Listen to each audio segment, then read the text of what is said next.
everyone. Welcome to another month of the Chichester Chats. Of course, with that genius, that madman, that drone strike operator, Mr. DG Chichester. How you doing, sir? I'm doing okay. I think it's a rainy day out, so nobody has to worry about looking up and, being afraid I'll lose control of the drone. I want you guys to note that I broke out my one remaining, I think, truly skull-oriented shirt, for this. So it's... But it's sort of like got prison stripes on it at the same time, so somehow I survived an encounter with Frank Castle and got sent to the big house. Was it a competent day? Very competent. I'm the kingpin, okay. Shooting the leg. But no, yeah, we said we were going to talk the Punisher Annual 4, which is like the middle part of the Von Strucker Gambit, so I might ask you some technical questions about how that all went down, because the first part was the Daredevil Annual. Your friend Greg Wright wrote that. You and Greg wrote part 2, which is this Punisher Annual. And then part 3 was the Captain America Annual, which you wrote on your own. So, yep. Mm-hmm. So was that was that the whole plan where it's like, okay, Greg was going to write the first part, you were going to write the last part, and then you were going to double team the middle part? Yeah, it's some of the very, very, very specifics will escape me in this long pastime, but as we sort of touched on before, Greg and I were and are good friends.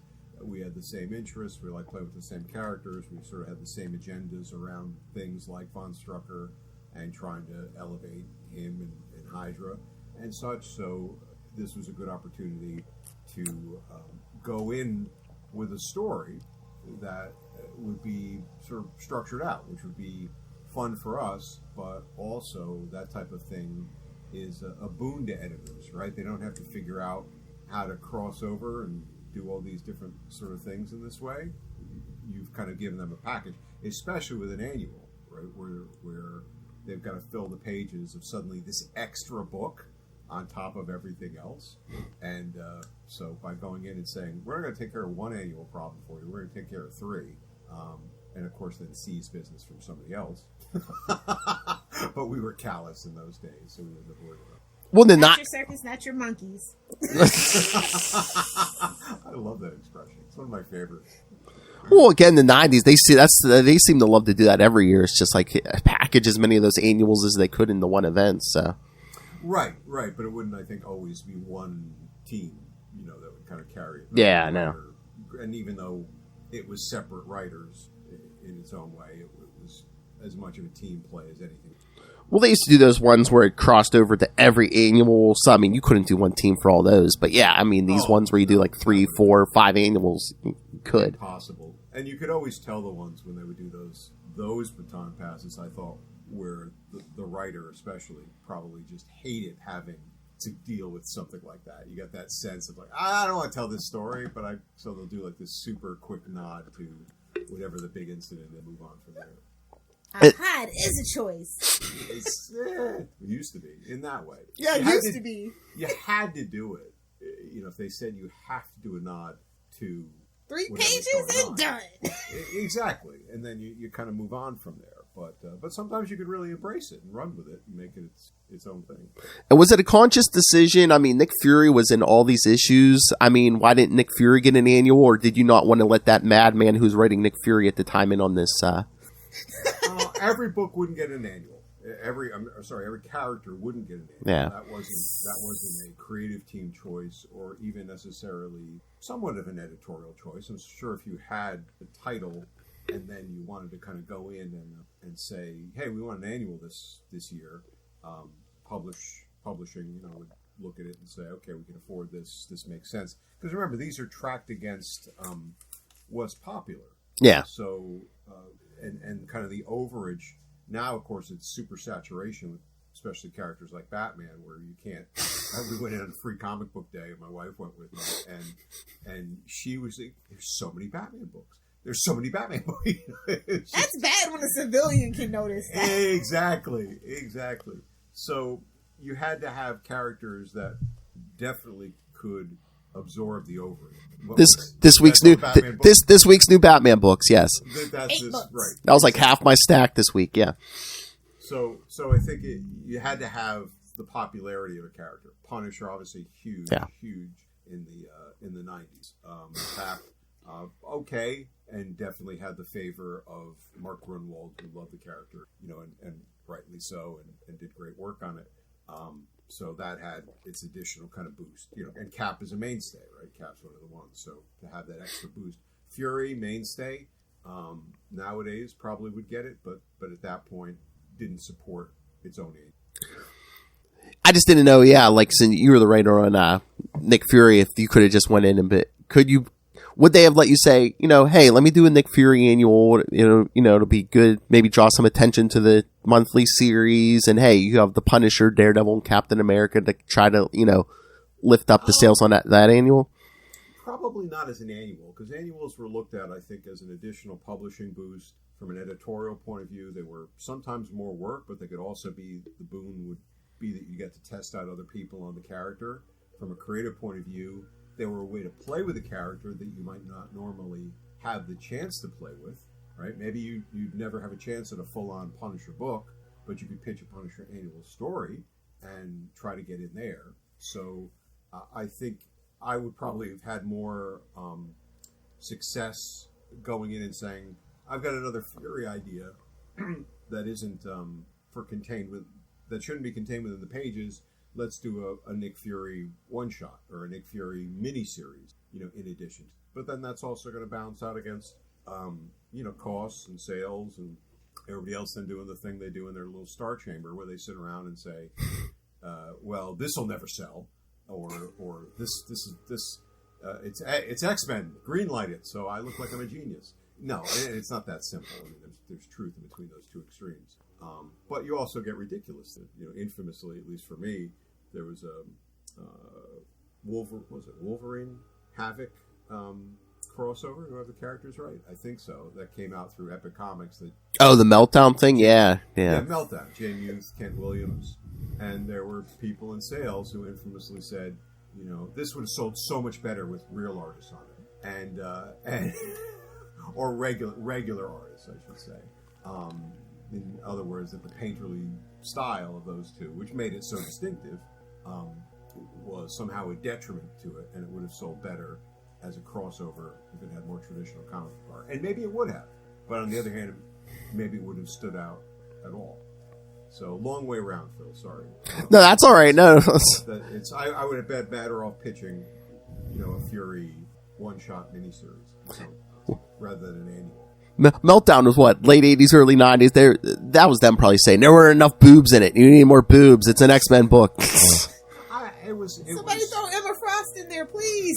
It was a sense of, especially the work that we're doing on it at Epic, and I don't know I can't remember if it had. I don't think it had an Epic imprint on it. It probably didn't, but that book definitely came out of the Epic offices in the sense that it was Jay and Kent, who we had worked with extensively on their own books. We had been their entry point into Marvel. Their relationship with Walt and Weezy, Walt Simonson and Louise Simonson, who were the writers, allowed it to have that additional kind of boost. But it was, it was just a sense of some people that painted, illustrated comics didn't sell. And they weren't. There was some weird independent offshoot, even though we were doing them at Marvel under Epic. And we had sort of been some of the early bellwethers of doing that kind of work on a consistent that makes me so sad, because Epic is literally the foundation of a lot of my comic book stuff. That's great. That's a lot of people feel that way too. So it's just so sad to hear that in the moment it was like that. Oh, in the moment it was fighting tooth and nail. And Archie Goodwin, who was the editor-in-chief of Epic, was sort of Aragorn and Iron Man and every other leader character you could sort of roll together, and in the sense that he was the protective zone around that. And once he left, that's when you really saw the pressure applied to Epic. Don't treat yourself like something special. Treat yourself, you're just another book. And that's when it all got split up. All the titles got split up among just Marvel editors. There was no longer an Epic. There might be an Epic imprint, but there wasn't an Epic dedicated office mindset. Kind of like what happened to Vertigo, yeah. Yeah, later on, right. Once Karen Berger was forced out, wasn't she? Yep. So then it lost that. Which, it's a tricky balance of should everything just be dependent on one person in a way? No, it shouldn't. But sometimes there's a linchpin for a reason. But sometimes there's a linchpin. and since Greg came up in conversation, just so you know, Greg was often called the linchpin of Marvel Comics because he acted that way, and he wasn't really, but we gave him a lot of shit for it. But, a highly influential editor, but sometimes, you know. Sometimes you just gotta keep your friends, just get that little chip. Exactly. So. I deal with Phil all the time. What? Here, go ahead, tell him. Yeah, exactly. That's why we're doing worst super comic book movies. Oh yeah, I said a couple weeks ago the podcast is down to, you know, how can I annoy her? How can she annoy me? That's about it. Nice. You gave me this crap, I'm going to give you this crap. You know, just back and forth. And the kids are just like, mommy and daddy are fighting. I should take the headphones off. But I know back to the Von Strucker. I just personally, because like Mark Gruenwald's my favorite cap writer. Like, did you have any interaction or a lot of interaction with him, like writing that cap annual? Or I'm sure he read it. I don't remember any notes or anything back on it in terms of you got to do this, you got to do that. I was very respectful of Mark's cap in general, and Mark's cap. So I'm sure I hewed close to the zone of that interpretation of the character. And Mark was a terrific guy, and I was way too intimidated by him at the time to really have a good relationship. Greg had a phenomenal relationship with him because he had worked for him directly as assistant and really got to know him well.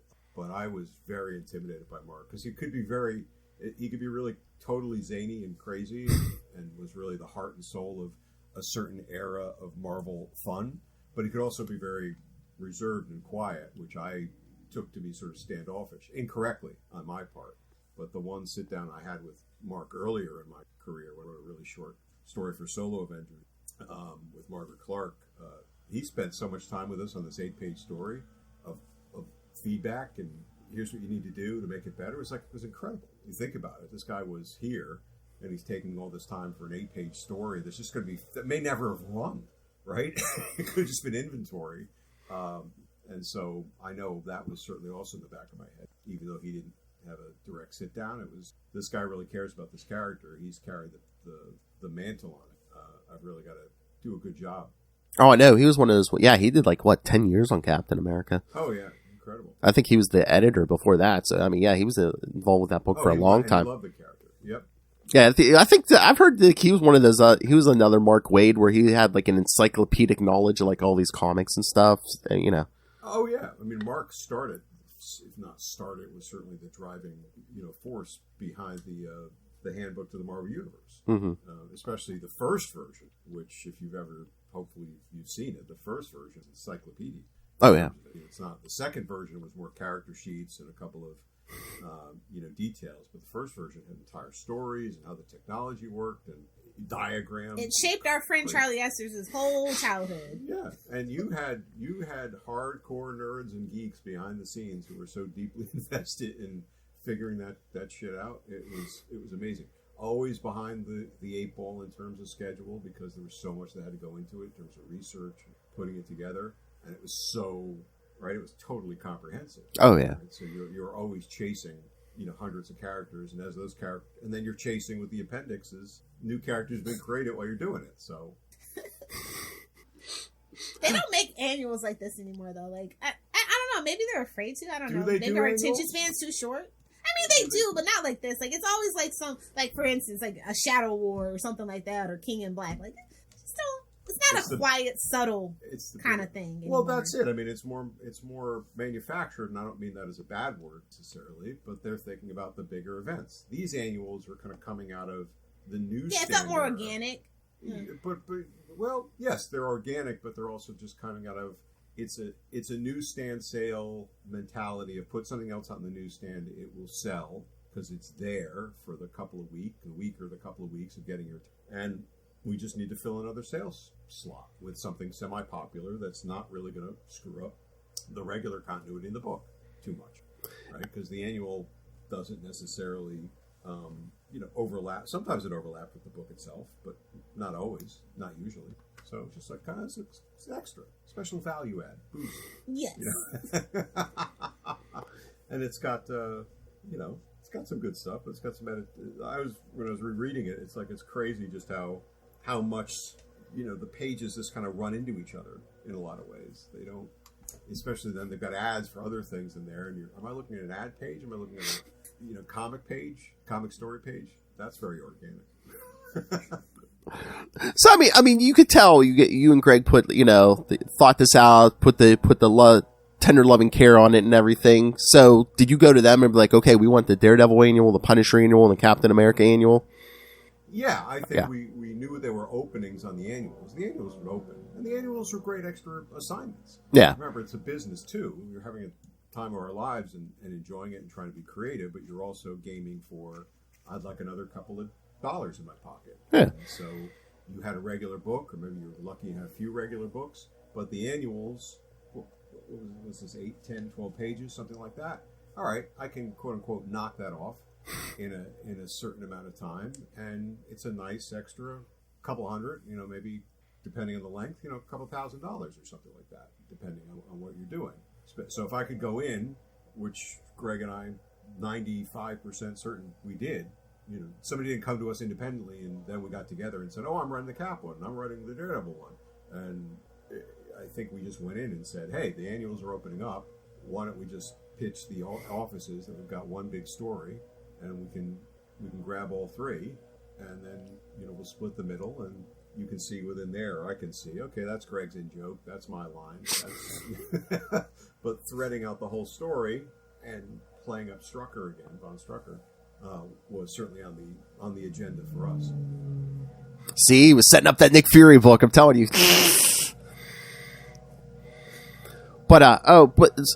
So Greg wrote the Daredevil one. Did he request to do the Daredevil one, or were you just like, you know what, I write Daredevil every other month. You know what, you can take Daredevil. I want to take my shot at Cap. I can definitely see that being the conversation. And he had done. I don't know if he had done any Daredevil fill-ins at that point on such, but I definitely see that as being part of it. If we can go after all this, I don't need more Daredevil. Yeah. Here's a chance for you to kind of play with it, and then probably it's exactly that, Phil. I probably would have angled for, wait, I can write Cap. Here's my way to play that. So that was an interesting way to play it out. And was it story driven, or were you two just like, we both want to do Punisher, so we'll make that the middle part? No, I think it was story driven, and then obviously toward the end of the whole Von Strucker thing, you learn Von Strucker's been testing all these characters and seeing who could potentially be spoiler, who could be a potential, Hydra recruit for the future. It's only been 30 years. But wait, can't you keep it to yourself? But I think it was that you're again looking at, okay, who can we convince to let us play in all these spaces, and also the popularity of the Punisher again. You're doing a Punisher story. I'm not doing different company, Blue Beetle, story or something like that.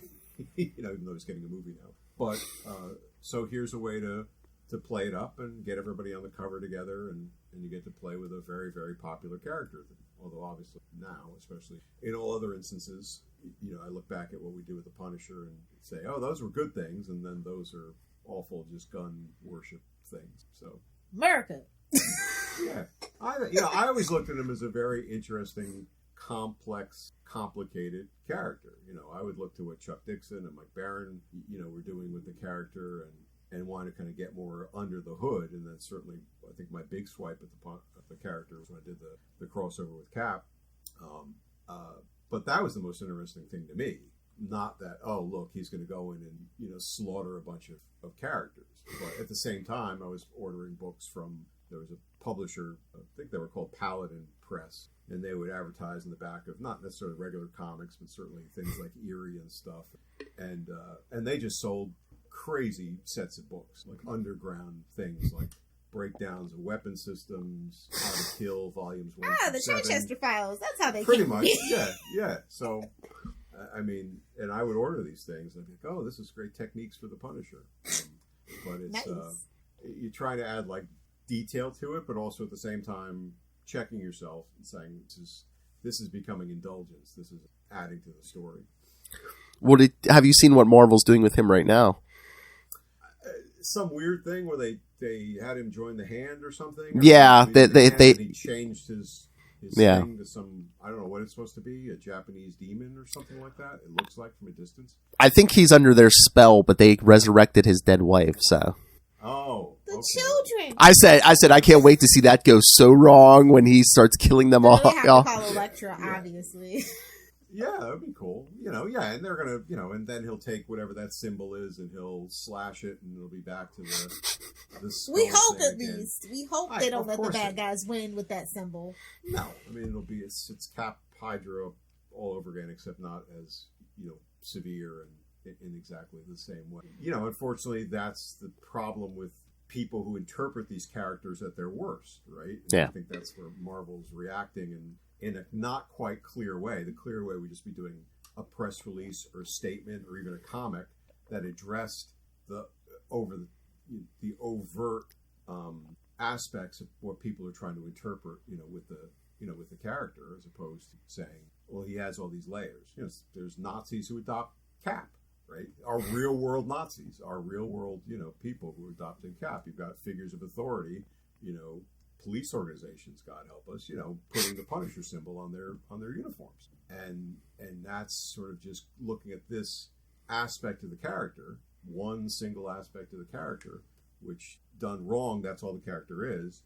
Done right, that is a horrible aspect, which even he recognizes is horrible. The Punisher TV series, I haven't watched it in a few years, but John Bernthal was the actor, right? Mm-hmm. Brought, I thought, a lot of that. It's awful. Nuance, the things he does. Yeah. Nuance. It's a hard word with that show, though. But but yeah, you're right. But his actions are horrible, and in a way, that's what the Punisher should be, as opposed to glorification. Now, I even look at this 12 pages. I did some stupid glorification stuff. Serving up a course of 9mm retribution. That's such a 90s line in there. That's like beyond the pale. It's like, oh, wow, but... Oh, speaking of series, as one of the all-time Daredevil writers, did you see that the Daredevil series is coming back on Disney Plus now? Yeah. I did. I'm excited. We knew that was going to happen. Why are you going to recruit Charlie Cox, into it, unless you're going to have... He's just a variant, okay? Yeah, well, unless you're going to have the Scarlet Witch come in and turn him into spaghetti, he goes to catch the brick and it breaks his hand instead. She casts his spell, shatters his whole arm. But it's all over for him. I'm excited. It's going to be. I don't know what it's going to be yet. I see a lot of people already semi-trolling. It better be just as R-rated as the Netflix series was, or Disney will screw it over.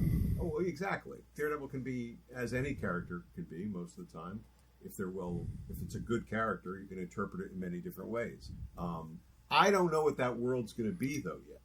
Because even I was so hyped with the Kingpin and Hawkeye. Yeah. Would diverge away from this into the television. And the first couple of appearances of him are like, and all the talk about him, right? They're building him up. They're building him up. And even the first moments he sort of appears, it's got that sense of menace. And then by the end, we've got him being beaten up in an unclear way in a toy store.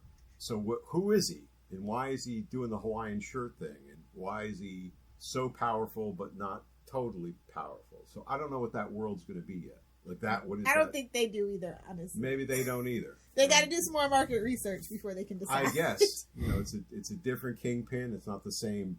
It's not going to be the same bash. Your head in the door to test it out for the. I don't know if I like this model. Let me see who I can crush the skull of. Does the hybrid crush the skulls? Is like as well as the diesel.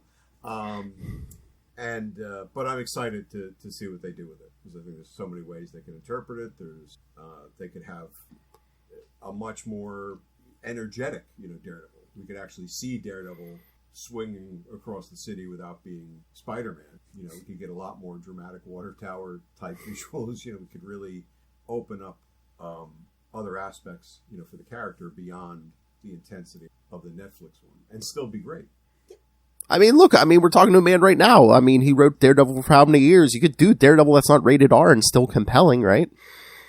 Yeah, it doesn't. It can. The comics were hard, so they could be very hard. But I would argue they were not R-rated, Daredevil slaughtering people or that sort of things, and where there were harder moments, they were balanced against other things. Now, this is going to shock Phil, but the Cap Annual was my favorite. Just going to throw that out there. I'm not a huge Captain America fan. I'm not. Sir, you've done the Lord's work if you could get her to say any issue of Captain America was her favorite, so. Wow. Yes. Well, that's a good way. Well, he just, a lot of times doesn't feel relatable, I guess. Mm-hmm. Did you I think like people have a Mark's hard run? time like doing that balance. Like you're Captain America, you're for the people, but you're it's unattainable kind of thing. A lot of times is how they write them. So. Did you read the any of the Grunwald storylines? Phil keeps telling me to, so I might. mean, he's very relatable there. Sometimes I found him actually too relatable. I wanted the sort of a bit more of the icon, but I also realized you can't do that sustainably. Over time in a regular book. So I think that's where Mark, had moments. He's so super ordinary. It's definitely worth checking out if you're into the relatability aspect. Okay. You heard, Lil. That's the expert telling you, so you don't believe me. I'm glad you like that one. And I think the Cap story here also had the advantage of it's always more fun and easier to wrap things up because you get to punctuate everything. Right? You get to do the reveal, and you get to do the satisfying close. Greg in some ways had the hardest. Being the middle child's hard, man. Well, I was going to say this was actually in some ways the hardest and probably the least satisfying of the stories, especially the way it's structured, because it's carrying a bridge and getting the Punisher involved. It's almost like getting the character. Its purpose is to drag the Punisher into this, in some ways, but it doesn't have the advantage of the setup that would happen in the Daredevil in the same way. I'm not saying this all he is, but is it more challenging to write a Punisher story where you're like, well, I have to come up with a feasible way where Punisher doesn't kill everybody?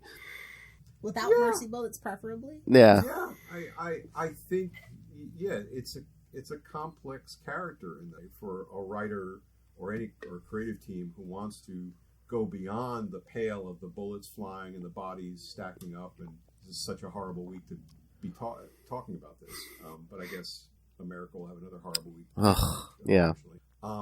But it is challenging to think of ways to find the complexity of the character as opposed to falling back into the easy seat.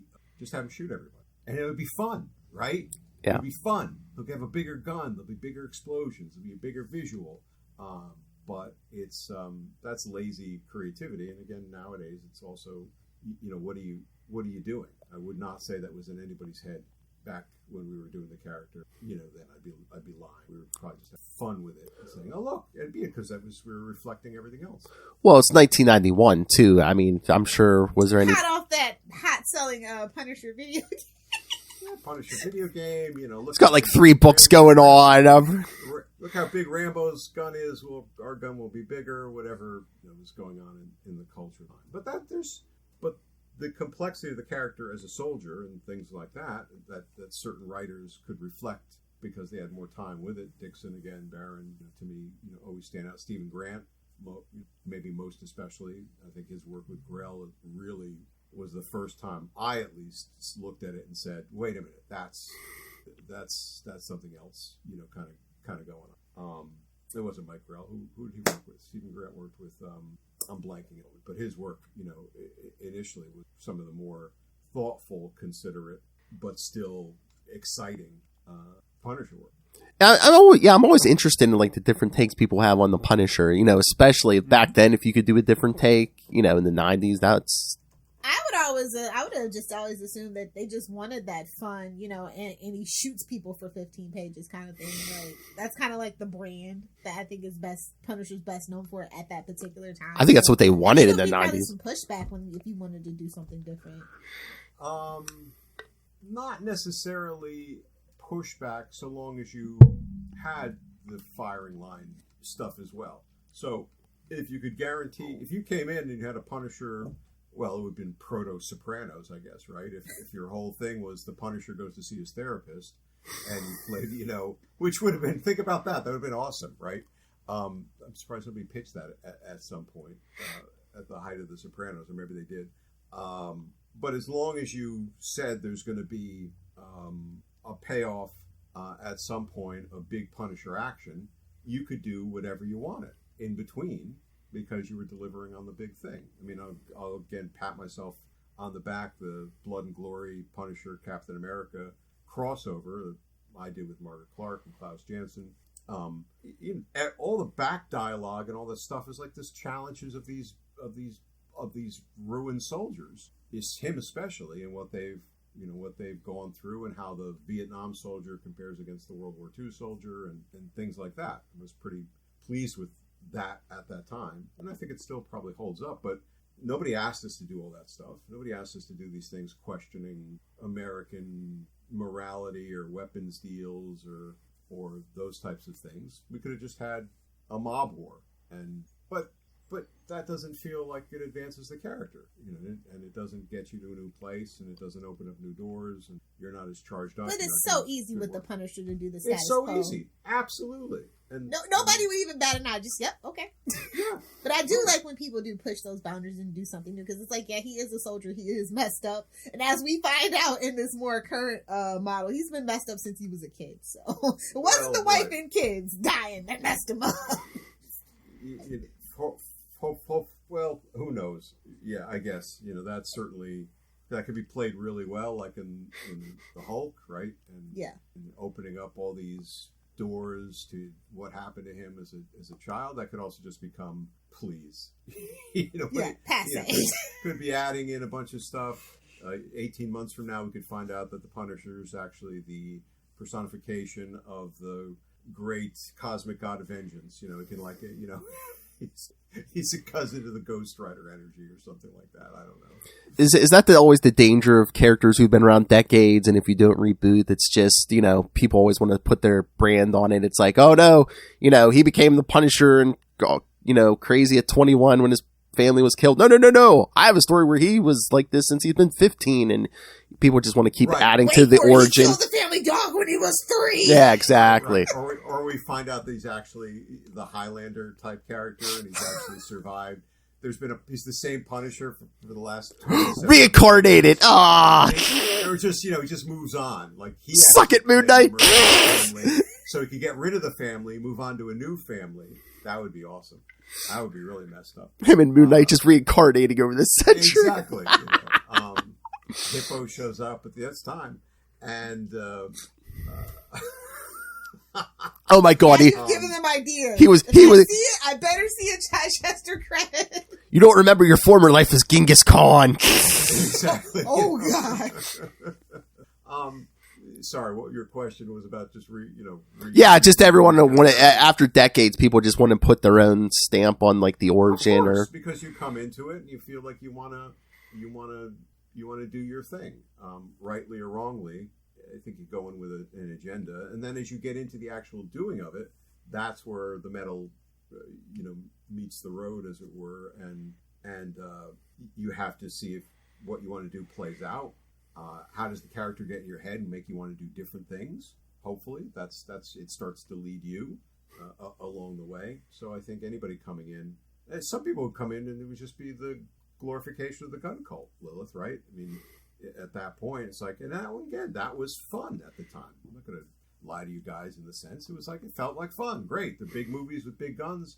We get to do big comics with big guns. Yeah, but how did Michael Bay not direct a freaking Punisher movie in the 90s? Honestly, I don't know how they didn't do that. Seriously. Explosion, lens flare. It's not J.J. Abrams. It's just explosions. Well, and hot girls in bikinis. Yeah, but you want to open up the character, and you want to, what you're saying about the current stuff where they're finding out stuff from his childhood or whatever. I'm not familiar with that, but clearly they're saying this is our stamp on the character. We're going to add this other layer here, and we're going to open it up, and we're going to contribute other things. That's the blessing, the cursing of modern comics. After it gets to like issue maybe 50 if you're lucky, and you get a new creative team, it's reboot, nothing matters. So. Well, that's a full hard reboot, right? That's throw everything out. That's baby with the bathwater, yes sir. Right. That's John Byrne. To me, that was one of the first times I remember that, like just starting Superman over, and it's just, he had license to do whatever he wanted, right? I think probably all they got out of him was, he'll come from another planet called Krypton, and then from there he got to just say whatever. But then you introduce all this crazy stuff, and then at the point where John leaves, or anybody leaves, and you want to bring it back, well, all that baggage comes with it. It's not like he's clean. It's now conflated or integrated or coagulated or, Oh, yeah. I mean, his origin is like Superman was never Superboy. All the Legion of Superheroes writers were like, wait, what? So our whole thing is based on that. Phil, you know that is my one true week. Do not mention that to me. We've literally been chasing that thread for 40 years at this point. I know. This makes me so mad. No, but I joked about it before, but I mean, you were the writer on the Nick Fury Agent of S.H.I.E.L.D. book at the time. So, I mean, I'm sure you probably tempted to maybe write Nick Fury in a more positive light. But no, I mean, you wrote him here. It's like, oh no, Fury's not as clean as, he Nick Fury's going to be Nick Fury. He's whatever you want him to be. And also Fury's had, well, yes, you could write Nick Fury as Roger Ramjet, type of straight arrow, but he's never been that way. I mean, Nick Fury, the Howling Commandos, I mean, this guy's always had a cigar in his mouth and, grit in his soul. And he's been in the military for 50 years. It's like, oh no, he's done something. And he's been running an espionage agency and everything's, being done. He's discovered underhanded characters. He's been an underhanded character. He's manipulated things. It's I think the trick with characters, though, is you have to find what they aspire to and what's their higher purpose too. Otherwise, you are in just a downward spiral of a Nick Fury. And look, he's involved with all this dark stuff within the government. The dark stuff he's done himself. It's a darkness that will never end. And all you're doing is writing a miserable character. Or it could be the same thing with the Punisher. Even if he's self-aware of, and he's not just doing the gun cult stuff. And he's like, I am violence to fight violence. What is the part of me that is still worthy of my wife and, children or whatever. I'm sure I wrote that caption. But, but if you let yourself go there and you never have a way out of that, it just gets to be darker and darker and more miserable. I read a proposal the other day and it was just about, I can't give away what it was about, but it was young adults, starting their career. Right, and it's supposed to be a drama, but it is a drama. But every single one of these people had such miserable existences within the things that were going on. It's like, I'm going to lose the apartment. I'm going to lose this. So it showed about millennials. Okay, you're already there. But everyone was like so like everyone doesn't need to have an equal weight of awfulness problem, and the whole thing was just going down this funnel of tension and darkness and depression. It's like, oh, this will be a fun read. No, it's a sign of a good writer. It's like, not everyone has to have the same level of issues and right.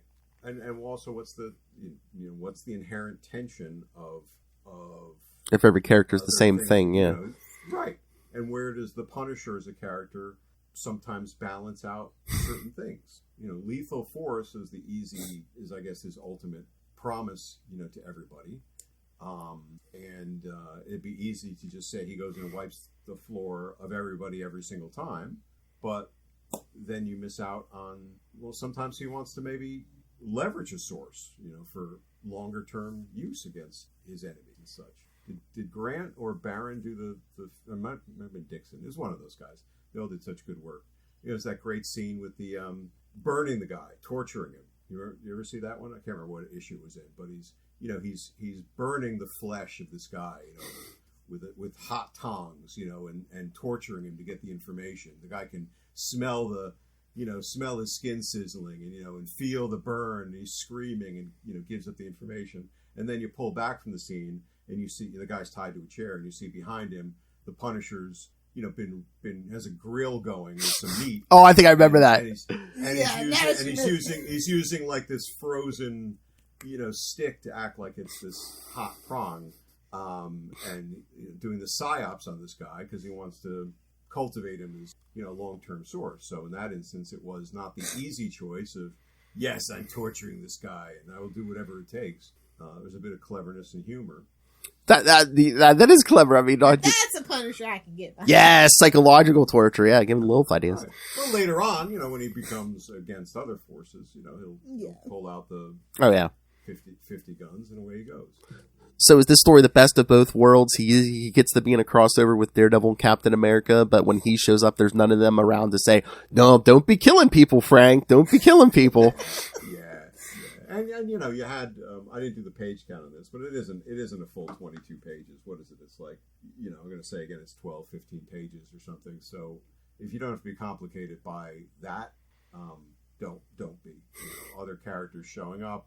I feel even in rereading this, there's just some places where we could have done a better job introducing certain things or establishing certain things, calling out some of the other elements, even when you know, they're referring to other characters within the story. You know, putting up a visual of them, and even as it gets to the end of it, it just ends, right? There's no concludes in the, you know, the Von Strucker Gambit and Cap Annual. It's just sort of like you turn the page, and that's what I meant about the way it's sort of editorially written. I turn the page, and I'm like, where am I?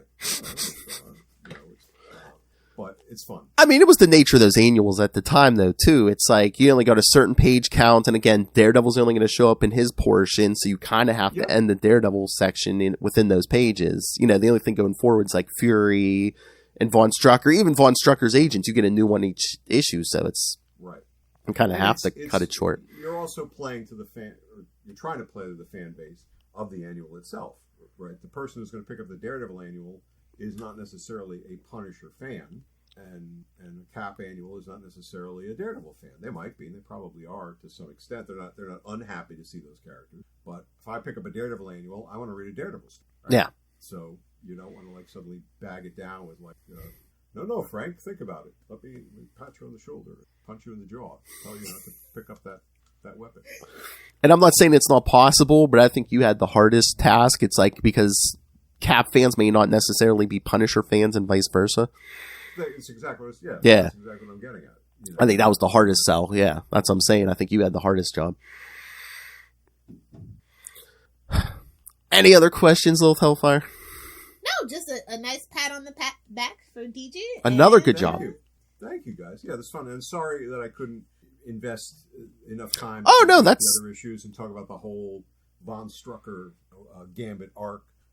We did predate the Queen's Gambit. I should point that out. You know, by many years, we definitely were ahead of our time. And like I said, I basically just wanted to know the technical aspects of, you know, just these crossovers between annuals and stuff. And and as we've touched on before, I would hope that creators today have the same access and ability to sort of pitch things. I don't know, but we had a very easy relationship creatively with the editors, with ourselves, certainly my friendship. Nowadays, it seems like they pick somebody that has like a big, huge story to do like the overarching thing, and then they grab like whoever they want to like fill in the one shots. So that's what it feels like to me. And that's, you know, as we talked about maybe toward the beginning of this, that would always be the case, somewhat. Now that's maybe a lot more refined, you know, because if you had a big story arc that was going to shake the whole Marvel universe. Yeah, like the Devil's Reign thing it's crazy. I don't know if you've been keeping up, but like I have not. I'll read it when it's all you can listen to the podcast. But we got it all covered. Well, there you got it all covered. Even easier. But I don't know how. I mean, I had the impression, and I don't know that that's the case, but I would imagine just because of Zdarsky's imprint on the character, that he would have probably driven that maybe a lot. I don't know. Maybe that's overstating it, but I think he's got such a. No, I think from all the interviews, they were definitely like, Chip's the guy. Right. So and we're just here trying to live up to Chip's expectations. Yeah, so he could map. He could have mapped the whole thing out, or big swatches of it, and then maybe with his relationship with Marvel, he ends up being almost like a consulting editor as well. Because yes, you have to. That's always the nature of these big crossovers. We've talked about that on other episodes where you're doing the baton pass from one to the other. When I did stories with Fabian Nicieza and Chuck Dixon, and we would do some crossovers. We would go out to lunch and we would figure out the big beats, and then all right, at the end, she needs to be kidnapped and in a warehouse. I need you to do that, Chuck, because I'm going to pick up that at that point, right? And Chuck could do whatever he wanted to get so and so into that warehouse and kidnap. But then at that point, I pick the baton up and then I give it to Fabian or whoever, and you just worked out the beats. So that could be the same things. You need to accomplish this within the Devil's Reign, whatever's going on, who's ever in there, they need to do this and this. And then you get to read it and say, no, not. Or dead on. And that's really cool. I mean, Chip's taken over the whole industry because within the next month or so, not only is he going to be writing Daredevil again, he's going to be writing the main Batman book too. So, and plus all his indie stuff. Yeah, and he's doing a bunch of indie stuff. So, I mean, yeah, Chip's taking over. That's great. That's really great. It's tough. No, it's like him, Tom Taylor, Joshua Williams. Like we got a new batch. It's fascinating to watch. Yeah, it seems like they pick a handful, they burn them out, then they pick a new handful, give them 20 books a month, burn them out. Yeah. To be fair. There's it is, maybe all creative industries are unforgiving, in that sense where, certain people flame really high and they look like they're owning the world, and then, yeah, you're nothing to us anymore, and move out. And you're kind of, on your way. I think I've said it before, one of the most heartbreaking and insightful essays, to read is Herb Trimpe's New York Times editorial. I've talked about this before, yeah. Right? There's a guy who's a mainstay of comics, and then at the point where it's, your style's not our thing anymore. Doesn't matter, you're on contract. Yep, whatever. See ya. And suddenly, at an age younger than I am now, he's out. He's out. And what do you do after doing this your whole life? How do you suddenly figure out, how do I support my do that? Not that any of these guys are going to in that situation, tomorrow, but at some point they will. And hopefully what they're doing with, maybe they're just smart. Yeah, the industry has changed. You have a few more options now. Not enough, but a few more than they used to be. But if within the smartness and the multimedia-ness of it, and the fact that pop culture is an exciting thing, I would say, and it's talent as well, but I would say, Chip Zdarsky has a lot easier time going in to another media place like a Netflix or something and saying, I want to pitch a story because I was the Daredevil writer, than I would have been, right? It's like, oh, wait, who? Are you Frank Miller? And that would be, yes. No, I like women. Ouch. But do you think is that something you could put on your resume if you go in for a project like that to Netflix or something? Where you're like, I've been able to keep the schedule of however many, I write 6 monthly comics a month, or and I don't think it's, they don't care about that. Well, I mean, it didn't work very well for Mark Millar or whatever with Jupiter, yeah. But they had a whole, they were going to build the whole universe, and then did so. Things change. They bought all his properties, and they're not doing anything with it right now. Maybe they will when they think the climate's better or less saturated. But I don't think it's, as from a writing point of view and an external industry point of view, keeping a schedule is not going to be important. They're never going to think about that. Comics have a schedule. Comics have writers. I'm sure to this day and age, do you draw it? To this day and age, you'll probably still get the same. No, yeah, it's kind of like before podcasts were cool. What's a podcast? Right, but being able to say it sold X number of issues, and look how many articles were written about it, and there's 1,000 podcasts about it, and there's 1,000 YouTube videos about it, and I have so many it becomes the numbers game. What it's become, yeah, for sure. It becomes that, and that's a better place to be. I mean, going in and saying if you were going in for a job that required efficiency or editorialness of it, and there is just an allure of comics that is about. I worked on a comic. There's comics companies I remember from 20 years ago, and again today, in their own way, who just produce comics in order to have a property. Right, I did some stuff. Looking at you, Malibu Comics. No, I'm kidding. I'm kidding. As somebody who is deeply entrenched in the indie world of comic books, I'm kidding. Sure, but there are imprints that only do that, right? They will come out. I worked for a company 20 years back. They would only ever print one copy of the thing, or 10 maybe. They never even put them on sale. But what they wanted to do was be able to go in to a movie producer or TV producer and say, look, it's a comic book. Was that producer going to take the good time old Transformers effect? Yeah, was that?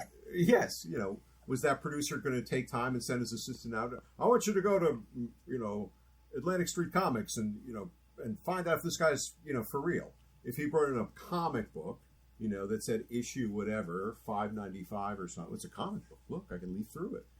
There's suddenly this, this magic. That's genius, actually. It's the James T. Kirk. I changed. You gotta game the system however you can. Exactly. I changed the conditions and that's on capitalism. So. Great insight as always. I think that's a great way to end the episode. How to Game the System by D.G. Chichester. Game the system. Make the things work to your advantage. That's the new Substack article for the month. There you go. How to write that right now. How to Kobayashi Maru the capitalism. Anytime you can end on the Kobayashi Maru, that's it. If I had an apple and I wasn't allergic to apples, I'd take a bite into it right now. Does that mean you're allergic to roses too, or just the apples, just actual fruit? It's weird. It's like it's raw apples and raw carrots, raw pears. It's like that whole class of, I don't know what they would be, like stone fruits or something like that. Yeah. It's for whatever reason. Yeah. Yeah. My 9-year-old tries to give me that excuse too. Exactly. Dad, I'm allergic to broccoli. So what's next? What do we have on me? All right. Well, next month. All right, watch Lil Size roll. We're gonna do another fill-in. DG filled in for West Coast Avengers number 38. Is that the infamous one? It has to be the catcher's mitt. It might be. Oh, yeah. So West Coast. I'm thinking. I'm like West Coast Avengers number 38. So that's the only one I did. So I've taken more. At least it's not Great Lakes. So no, it'll be fun. That was a lot of fun with that book. Okay. All right. So yeah, stay on the line. But when we're done, I have something else to discuss with you too. Something big. Okay. All right. Before we go, Mr. DG Chichester, where can people find the newsletter and anything else you'd like to? Which I'm behind on. I got to catch up, and I will today. Is storymaze.substack.com. Please check it out. And again, as always, guys, it's a lot of fun. Fun way to start a Saturday. Thank you for the invite. Thank you, sir. Always a pleasure. All right, so kids, come back next month. West Coast Avengers number 38. Lilith can't wait. No, I mean, it's been a while since I've read some, so I might find something new and interesting to pull from. Exactly. That's the beauty of reading comics, You don't read it for a while and it wasn't that bad. I know. I believe the cover copy on it, I'm pretty sure, is their greatest battle ever. And the cover copy, as you know, never lies. Never! All right, kids. So yes, come back next month. Till then, keep it Chichester.